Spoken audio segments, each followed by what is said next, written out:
between the teams, it was Delight roaming up to prevent it from just being a successful 2v1 dive against Zeus. I feel like this guy has such good awareness of where he needs to be on the map, where everyone else wants to be on the map, and his play has been great so far. So even though he got a little happy in the mid game, made a couple of choices on where to dive. Let's see how we do for now, though, here in our third game, as we do have the Varus, the Nautilus, and the Akali banned out by HLE. Over on the Secret Whales side, it's Rumble and Gnar taken out at first. Again, just trying to get rid of some of those top laners that can kind of be picked into anything because they want to set Pun up for success. Yeah, and the Orianna to follow. This is kind of in the staple ban. I think it will kind of still continue to stay in that ban phase. It's still a very strong pick, but I was about to say that does leave the Bard open for Delight, so heavy Roman supports have been going well for him. He gets to continue that streak. Yeah, and when you look back at the regular season for both of these teams for spring, Bard was either the most played or tied for the most played for both supports, so locking that one in for Delight is going to feel very, very good. If he can roam well on stuff that's not Bard, imagine what he can do on the Bard, Dagda. Yeah, the separation, though, going to happen here, it looks like, is Caitlyn going to be taken away from Gumayusi, making sure you can't get that combo with the Bard. But I am curious what they are going to pair with. Looks like it may be the Karma immediately. I wasn't sure if we'd be able to try and find something in more of an engage heavy style, but it looks like they just want to try and hard push through the bot lane and see if they can, through that, keep Delight locked to that bot lane. Exactly. It's lane dominance. It's pressure towards Gumayusi, who has played double mages in these first two games. He has been left alone very often. He's been able to absorb pressure to clear waves. So if you have something like Caitlyn Karma that just says, no, if you're 1v2, you are suffering, maybe that's the recipe for success. But HLE, they're going to lock in some powerful damage here. Tempered Fate into a bullet time as soon as it ends can be a very nasty combination, especially if there's additional follow-up CC for once that Tempered Fate does expire. As the Nocturne is the jungler for Kanavi. It's also something that we've seen from HLE quite a bit for Gumayusi. He really does like the misfortune.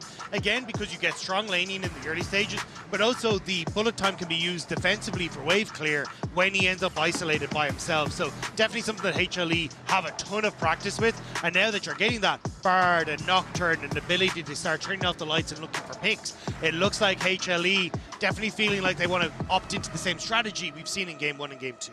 And Team Secret Whales, they're going to go ahead and lock themselves in the Renekton before the second half of the bans come through. So it's not a full wait and try to get Pun counterpick strategy here in Game 3 like we saw in Game 2. Yeah, I'm curious what the answer is going to be, though, because I imagine you can kind of get rid of, like, the Cassante, the Jax on the bans here against Zeus. So Zeus, at least we'll have an idea of what he wants to try and bring out, but yeah, actually, I suppose, yeah, Vayne, these kind of ranged top laners, still a menace against the Renekton.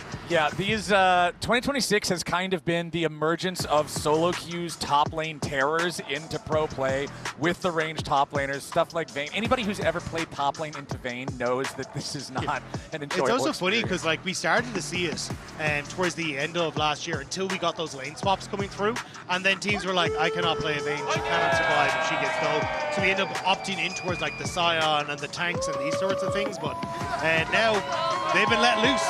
It's all about the lane, baby, and Vayne is very happy with that one. Well, the Xin Zhao is going to be the ban here from HLE in the second half. They're saying, all right, we've got our jungler, you don't have yours.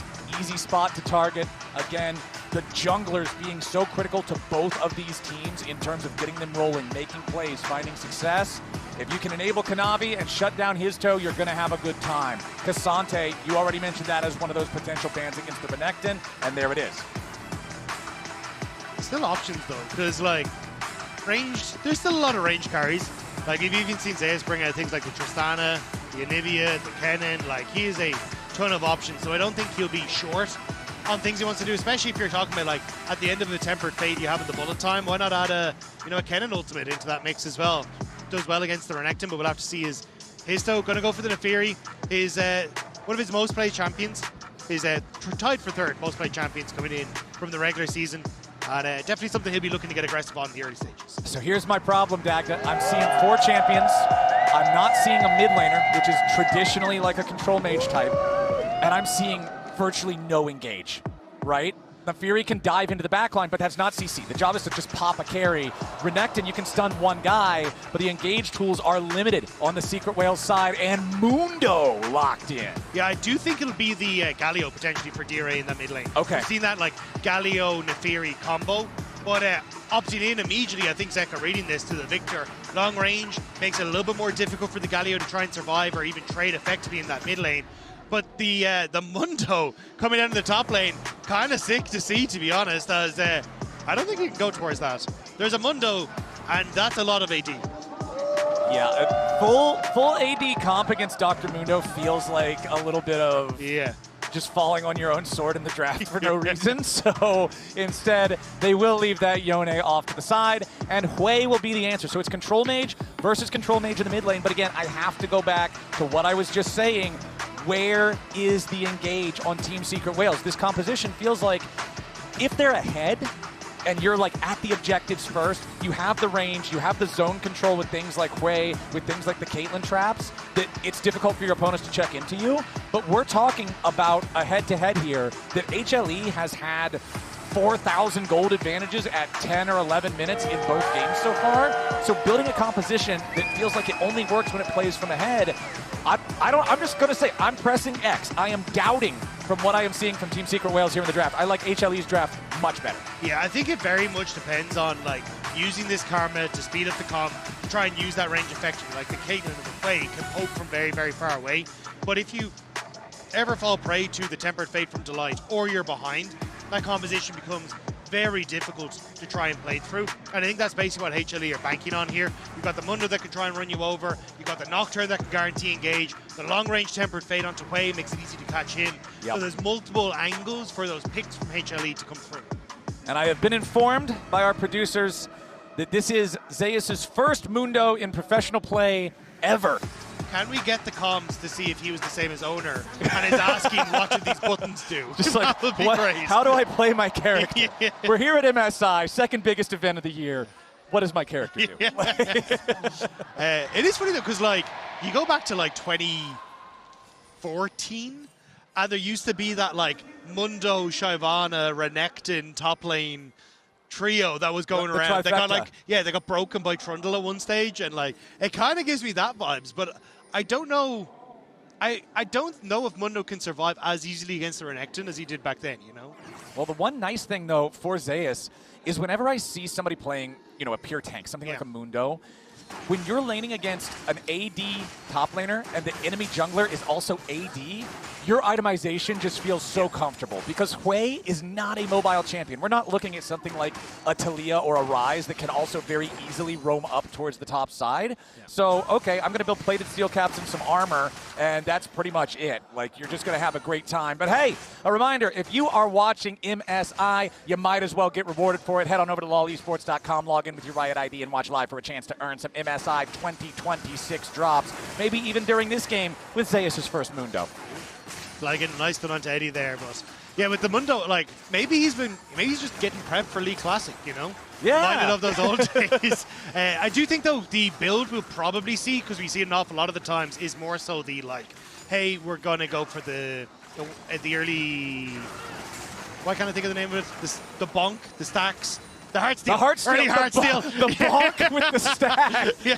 You remember the noise. Yeah. That's what everyone remembers the noise. If you play ARAM, that's the only noise that exists in that. Yeah.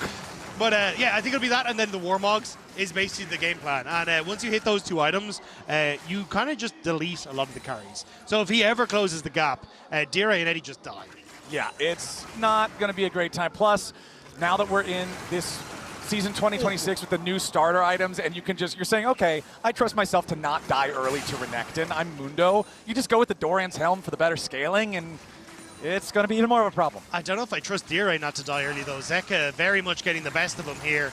Oh, boy. And it has not been pretty thus far. There's the slow. Okay, he escapes the gravity field stun.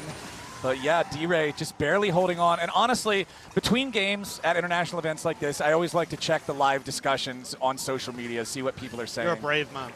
Yeah, I know. Sometimes you see some stuff in there that you're just a little perplexed by. But what I saw here was a lot of D-Ray criticism. People watching are saying, yeah, D-Ray, he's not meeting the mark. He's not standing the test up against a world-class mid laner like Zeka, and it's become a big weakness, a big problem here for Team Secret Whales as D-Ray continues to fall behind while also being targeted. Sometimes he'll just fall behind slowly. Other times, HLE is going to focus him down like in game number 1, but now we might have a fight here in the topside river. Kanavi versus Hizto. Kanavi comes out on top in the 1v1, but again, it's a 5v5 game, and since Pun is willing to walk away from the wave for a little bit to come back up his jungler, that means Team Secret Whales gets the crab. Yeah, I mean, they even brought up BA as well. They really wanted to make sure that Hizto was going to end up getting one of these Scuttle Crabs, because that was kind of what HLE were looking to secure for themselves. But it doesn't cost them too much in the end, as Dire again walks in towards Zeka. Yeah, he does find a pretty solid trade on him here. So D-Ray taking that opportunity to move forward, play a little bit aggressively into the Viktor. Zeus, oh, that turret shot on Pun could be a problem. Zeus with a flash away, evades the Cole the Meek. Ward down into the brush. Zeus with another infected Bonesaw, not going to hit the target there. I guess it's more of an infected briefcase. But he walks back. Pun. All right, that could have been dicey either way. The flash from Zeus having to be spent though. Oh!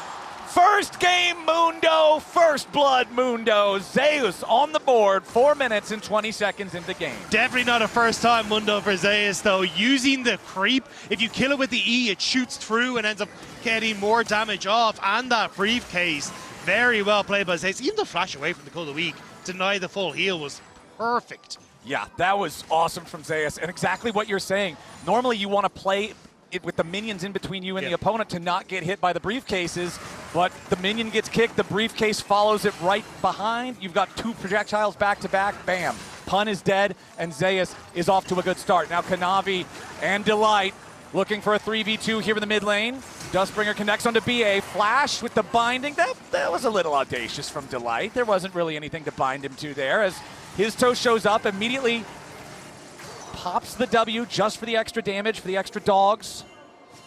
Backs away. Yeah, ambitious, definitely, from HLE as they try to make that play happen. But either way, Team Secret Whales managed to get back away. But we're going to get a replay of this topside play. So Zeus misses on the briefcase, which isn't the end of the world. But remember, he's just flashed away from the Cold of Meek, the Empowered Cold of Meek, which would have given Pun a lot more. But we'll see it here, basically waiting for that minion to go low.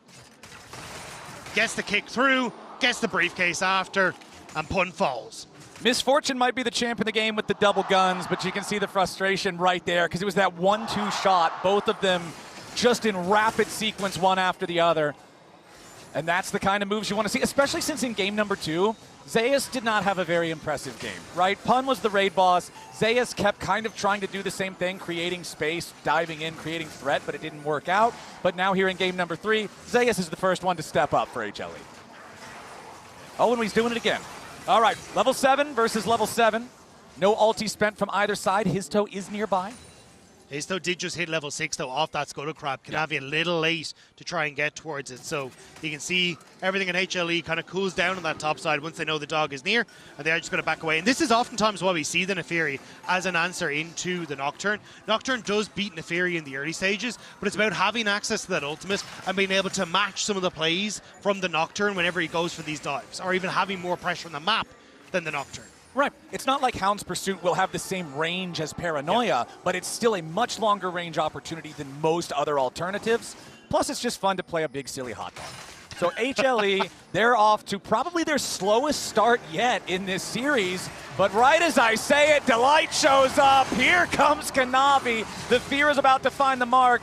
Pun stays alive, though, and HLE, despite sending 3 men, despite committing 2 ultimates, will not get the kill. And now Gumayusi, this is what I was talking about back in draft. You want to put the pressure on this guy when he's alone here in the 1v2. Topside Pun under pressure here yet again. Zeus finds the kill. That's a 2-0 Mundo as Gumayusi barely holds on in the bottom lane. He will survive, but he must abandon his position at the turret, and that should give some much-needed money to Eddie and BA. Still Zeus having a great time on this top side thanks to the help of his teammates. Just able to get that briefcase, but Hizto wants it. He's going to try and dive in on top of them, and Zeus, he just falls immediately. 0 response possible there. Yup, he gets the burst down. Zeus had already used the maximum dosage earlier in the fight. The Heart Shocker, Heart Zapper, whatever the name of the W is, the lightning thing. It can't heal him up in time. It's not like he had enough health to really play with. So Zeus falls there. Hizto doing a good job getting his team on the board.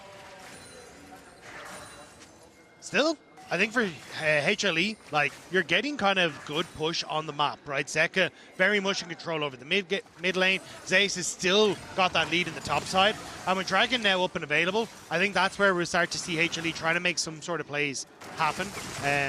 Although I am looking at a little bit of an overextended Caitlyn on the bottom side. I wasn't sure if Kanavi wanted to try and make something happen, but without the ult, not going to be able to get too much happening.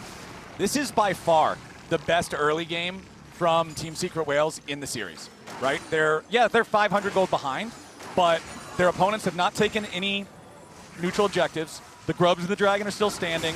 You've got gold advantages in jungle and bot lane carry both, as Zeka and D-Ray continue to trade blows. But it's also the game where HLE have taken scaling top side of the map, right? Like, it's Viktor and Mundo, so they're kind of like, yeah, we're happy to kind of handshake the early game and not end up in too bad of a position.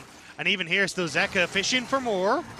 Okay, D-Ray, about 200 HP once that shield wears away. Does get the level up, and that level up was pretty important because otherwise Zeka probably could have just found a flash power siphon and got the kill. Meanwhile, up here in the top lane yet again, it's focus on Tapun, and Gumayusi with the bullet time guns him down. Yeah, the man had one good game, and HLE are like, no, this is not happening again. Yeah, we're going to make sure Pun does not get to have fun this time around.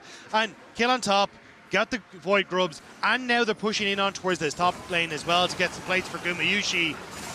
Yeah, Team Secret Whales, they just need to find ways to get active and start to play around this Naafiri or look for trades on the map. But you can see Hizto's on this top side, only now going to be able to make it back down. And Zeus pops a maximum dosage to keep himself healthy in the bottom lane.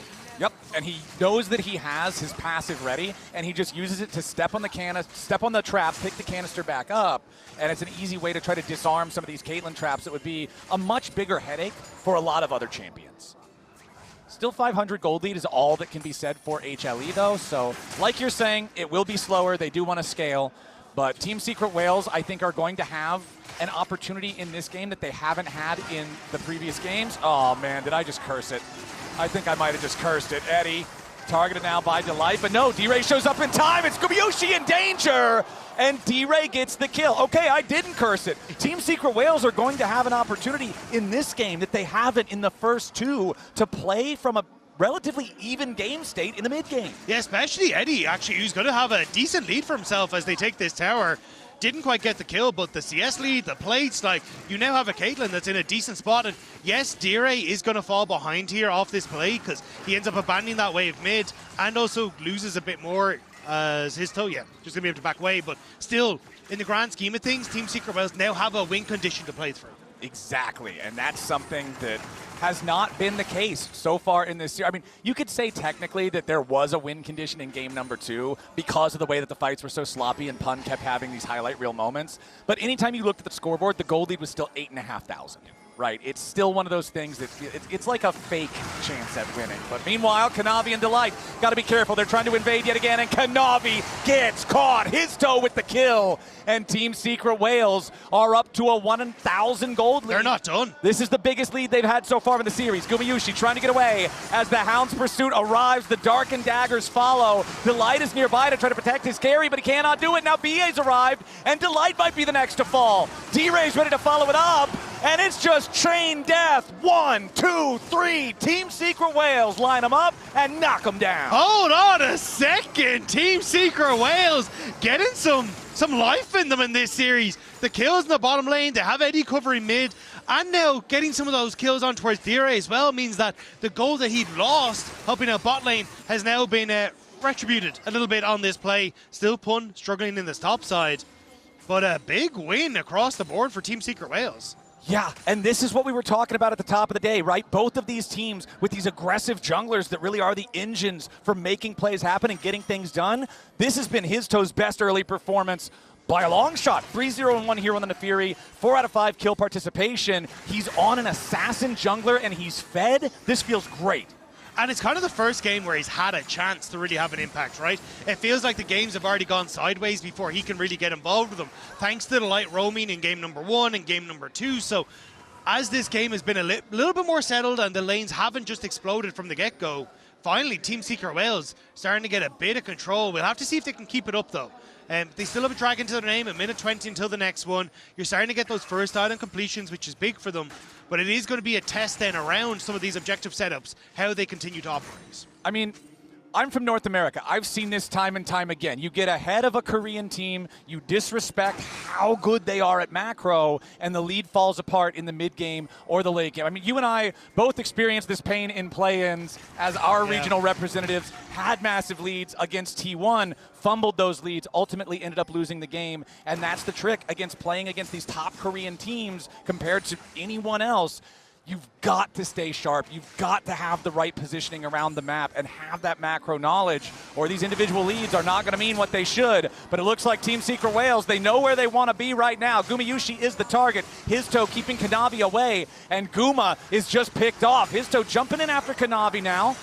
Even though he takes a turret shot, he's still relatively unafraid here. Still, look at the top side. So, Daejeon, that's some damage. Oh boy, Spiraling Despair on Delight, goes on a magical journey, stays alive. And actually might just keep Daejeon in the spot he needs to, because all he really wanted to do was stop multiple members from HLE showing up in that top lane so we can clear out this wave. There's no cross map available for HLE, especially when Kanavi was spotted on that bottom side. So nicely done again. Get the kill onto Gumayusi and get some more gold into your team. And you can see right now the dragon has spawned and Hizto is already walking towards it. He is taking the objective within 5 seconds of it being available to take. Now Kanavi is around, and you can see here right now on the left side of the screen as the Coinbase gold grind shows us that it is over a 1,000 gold lead for Hizto. A lot of it coming from that farming, as now Pun and Hizto trying to deal with HLE, ready to challenge them here with the dragon. BA has the tether there onto Delight. Gumayusi using the Bloodthirster shield to block the ace in the hole, but now Kanavi is diving in here with the Paranoia. Zeus right behind him. Hizto getting away for now. Kanavi under pressure, Pun in the middle of everybody, but he has to try to get away. Bullet time forces Flash back out of the Renekton. Hizto on the run, slowed down by Delight. Cosmic Binding, no attachment into the wall. Hizto staying alive for now here with the Karma Shield. No deaths either side, but the health bars favor HLE. They will win themselves control over the bot side river and the Dragon Pit. And it's a good read from HLE. Team Secret Whales had invested 3 out of their 5 ultimates in that bot side play, so they didn't have anything available to try and fight the dragon. HLE read it, they managed to bully off Team Secret Whales. Zeus just going to step up. Team Secret Whales just want to try and let Dragon go for the Rift Herald on the top side, but at least they get something here. Exactly. You just take the trade. You're like, all right, we would have liked to have the 2-0 trade count. Since we can't get it, get whatever we're allowed to take, and that is the Rift Herald. Pun trying to defend the tier 1 turret down here in the bottom side as Delight and Zeka shove the wave up, trying to get a little bit more money out of these plates. It is still about that 2,000 gold lead that it has been for the past couple of minutes for Team Secret Whales. So they haven't lost the lead, but they haven't built it any further either. Pretty just even game state. I think, though, with the Rift Herald, there is an ability to make some plays that could blow open the game a little bit further.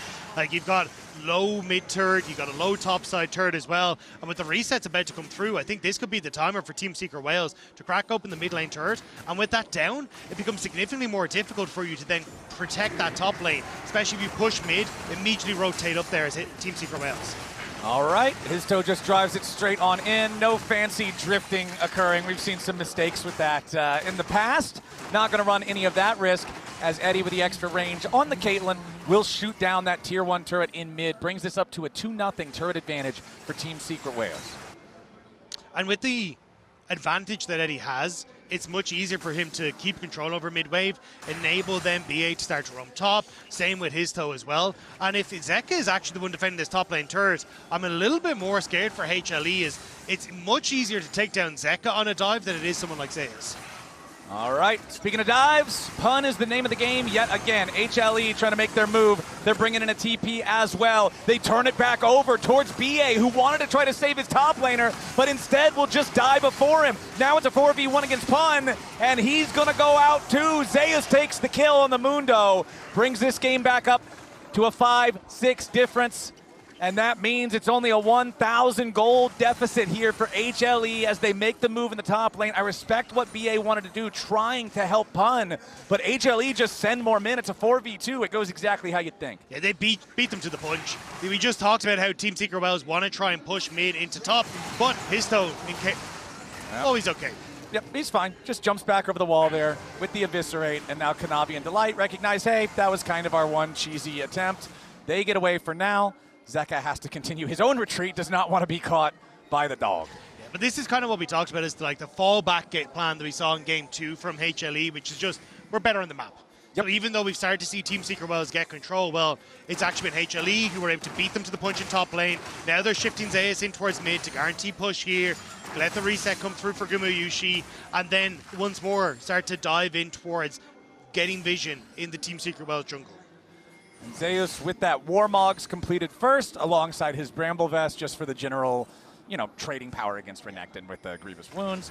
And he's got the 2 belts in inventory, Dagda, so we're going towards that massive ball of health that you were talking about. This is going to be a very difficult front line to try to get through. Luckily, Hizto can dive past him, but they're going to need additional damage besides just the Naafiri to find these valuable target kills. Yeah, the problem is I think you all have to turn as one onto dealing with Zeus in these fights, because once he finishes off this item, Dire and Eddie are not safe, and he will just run them down. And you're looking at like the ease of lockdown on Team Secret Wells, not fantastic for dealing with a Mundo. Yeah. I do like, though, Eddie going for the full Mortal Reminder as his second item. Not normally what you would see on the Caitlyn, but he recognizes the threat of the Mundo, recognizes that it has to be answered. Teleports coming in from both teams. Pun arrives with the Empowered Teleport Mega Shield, as nobody's really going to do a whole lot, considering both sides saw the other commit an extra man or two to this situation. They don't want to deal with it, but tragedy for the Team Secret Wales fans in the audience. The gold lead has been passed on to HLE. They have now retaken things from that 2,000 gold deficit, almost up to a 1,000 gold lead of their own, just about a 3K swing the other way. Still, at least we're getting to see what Team Secret Wells are capable of, because they have definitely been struggling in the early game against just the onslaught of Kanavi and Delight towards this top half of the map. So we're getting, this is what Team Secret Wells were doing domestically, like blowing open the game with Hizto, having BA work with him, like looking at finding this control through the early stages. Unfortunately, it's just that little bit of a step up when you're talking about the LCK first seed when it comes towards map play, and they haven't been able to keep pace in that regard. It's such a tough draw for your first opponent in the tournament. Yeah, it's not. To be LCK #1. Team Secret Wales trying to break that streak of 3-0s. Remember, it was 6 best-of-5s in play-ins for 18 total games, all 3-0 outcomes. And HLE are 1 game away from making this 7 3-0s behind them in a row. As the TPs are coming in, it's Zeus looking for the pincer attack. The tier 1 turret still standing in mid is critical here, but they're not even going to focus on that. The blast cone, it knocks Hizto back towards everybody else. D-Ray's on a killing spree though, as Kanavi ended up isolated. He's the first to fall. Traded away for D-Ray now in a 1-for-1. Nice binding there. Bullet time committed onto Pun. That's a 2-for-1 trade going HLE's way as the Dragon is available. That blast cone was wild. Everybody got sent flying every which way. And that Cosmic Binding was divine as well from Delight. Just barely able to clip onto the Renekton. And that should be now Dragon going over in just a short notice. No jungler though, means there's no smite. So a little hesitant with Hizto still on the map, but it should just be taken as soon as they come back out.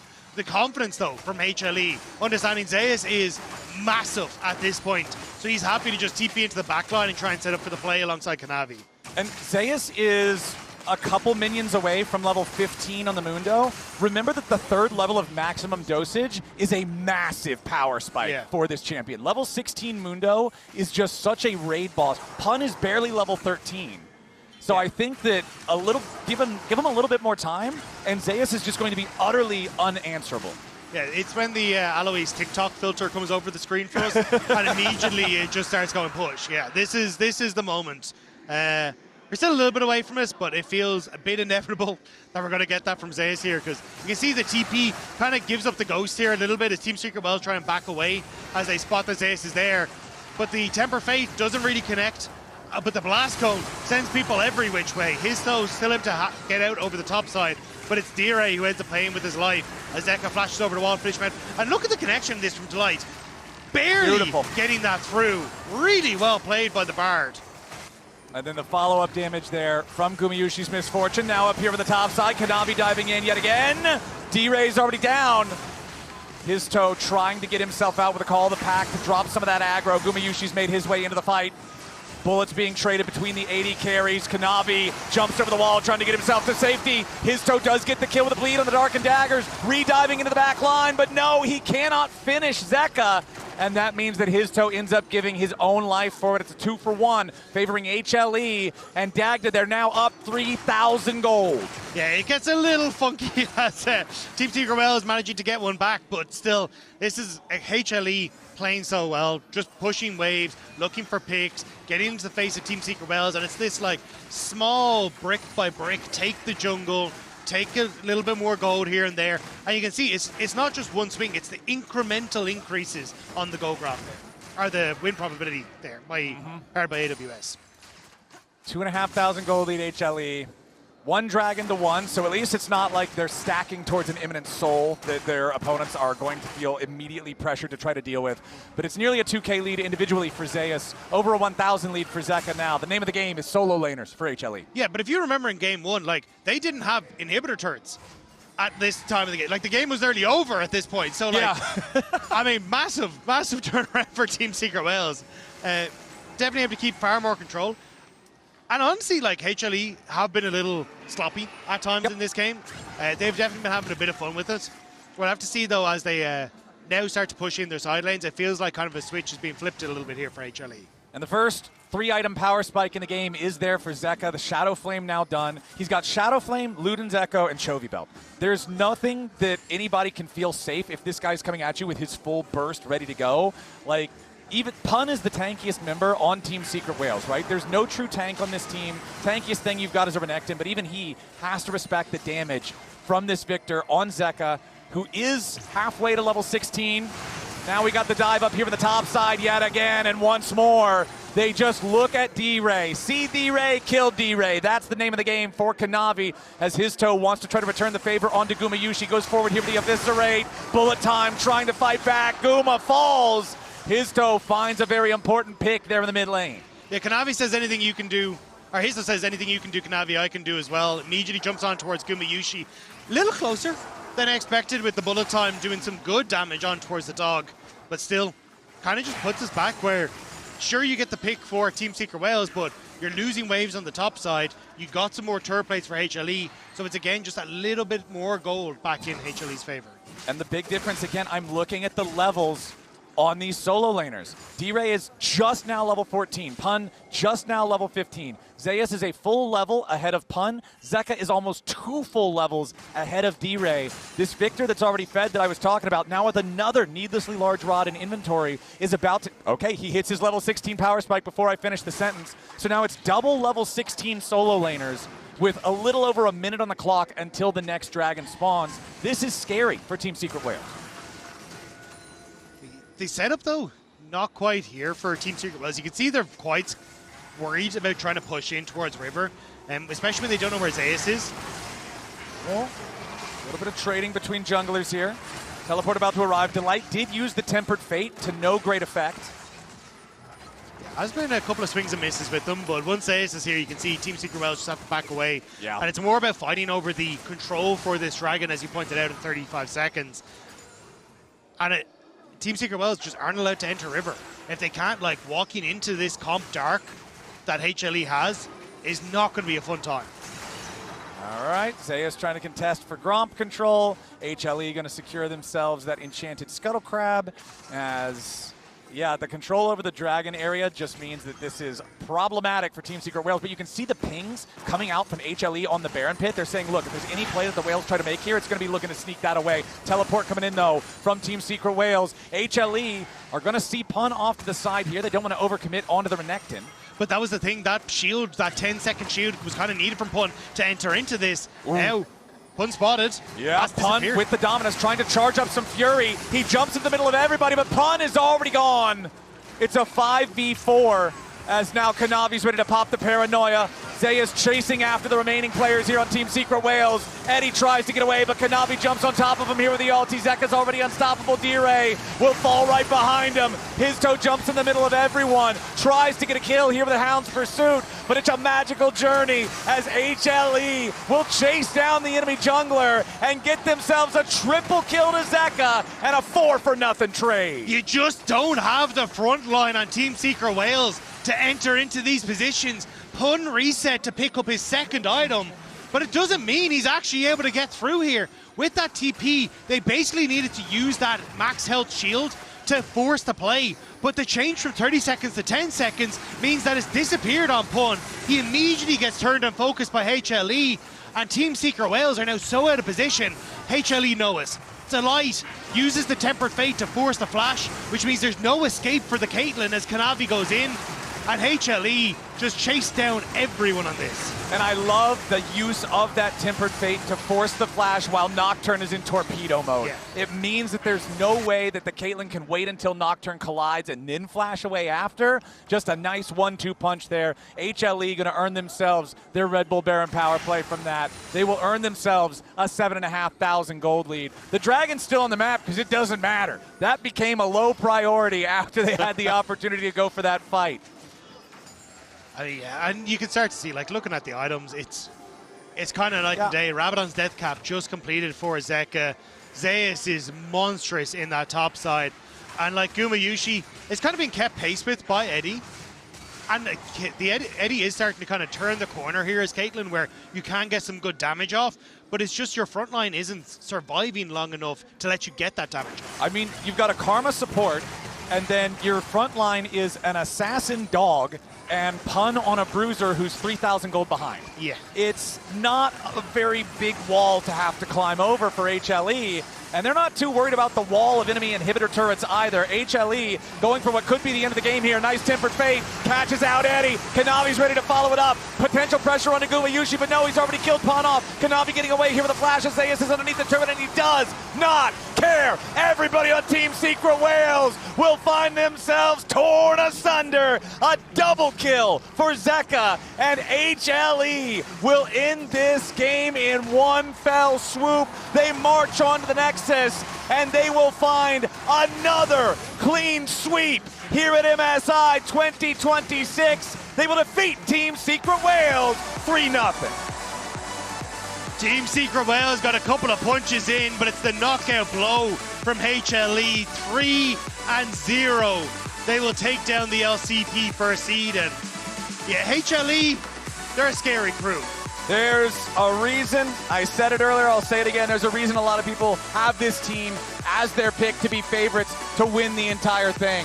We saw them have a couple of happy moments in the second game. We saw Team Secret Wales catch them off guard a little bit early on in the third, but when they're locked in, when they're playing their game, they are so scary to deal with. Delight's motion around the map, the way the whole team plays together and enables one another is something scary to deal with.